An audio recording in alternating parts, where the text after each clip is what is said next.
नाज़रीन, नसीराबाद जे खानगी high school पारां 11हों सालियानो तकरीरी मुक़ाबलो इंडस शादी हाल में मुनक़िद कयो वियो। रिपोर्ट करे रहियो आहे नसीराबाद मां बशीर लगारी।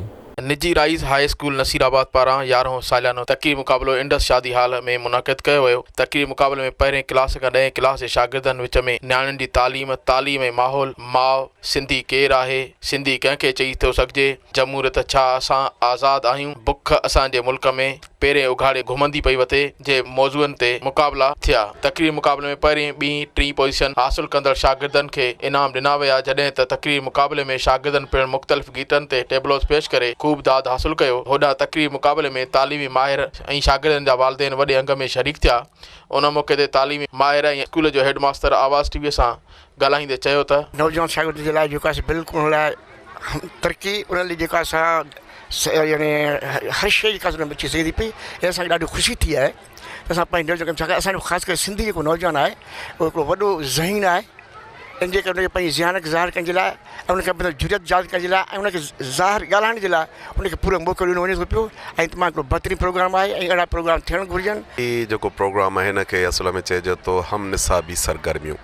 ॿार जे लाइ असां तालीम खे मिसअंडरस्टैंड कंदा आहियूं। असां तालीम सम्झंदो जंहिंखे अंग्रेज़ी अचे, मैथ अचे, साइंस अचे, उहा तालीम आहे। हक़ीक़त में 3 क़िस्म जूं एक्टिविटीज़ थींदियूं आहिनि, हिकिड़ियूं निसाबी, ॿियूं हम निसाबी, टियों ग़ैर निसाबी।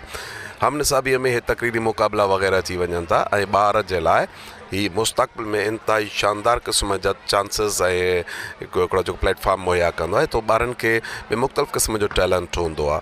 उन्हनि खे अहिड़े क़िस्म जा जेकॾहिं असां स्टेज प्रोवाइड कंदासीं त ॿार पंहिंजो टैलेंट शो कंदा। ऐं मूंखे हीउ ॾाढो प्रोग्राम सुठो थो लॻे ऐं मूंखे उमेदु आहे त सभई स्कूल्स हिन क़िस्म जा प्रोग्राम अरेंज करे ॿारनि खे हिकिड़ो मौक़ो फ़राहम कंदा त जीअं ख़बर पए त कहिड़ा ॿार सुठा डिबेटर ऐं ओरेटर आहिनि। अल्हम्दुलिल्लाह, अहिड़ा इवेंट थियण सां इहो थो थिए त नए नस्ल में उत्साह बि पैदा थिए थो ऐं तालीम जे पासे ते ॿार जो रुझान बि वधे थो। ऐं मां सम्झां थो त तालीमी इदारा ई अहिड़ा आहिनि जेके हर जहालत जे ख़ात्मे जे लाइ वजूद में आया आहिनि। ॿारनि जो टैलेंट उजागर कजे। हर साल नवां ॿार ईंदा आहिनि इन कॉम्पिटिशन में, को पुराणा न हूंदा आहिनि। इहो जेकॾहिं कंस्ट्रक्टिव एक्टिविटी बंदि कयूं त असांजी त क़ौम पूरी थी वेंदी। छो तालीम सिर्फ़ु किताबनि में न आहे, तालीम एक्स्ट्रा करिकुलम एक्टिविटी आहे जंहिंखे असां तालीम था चऊं।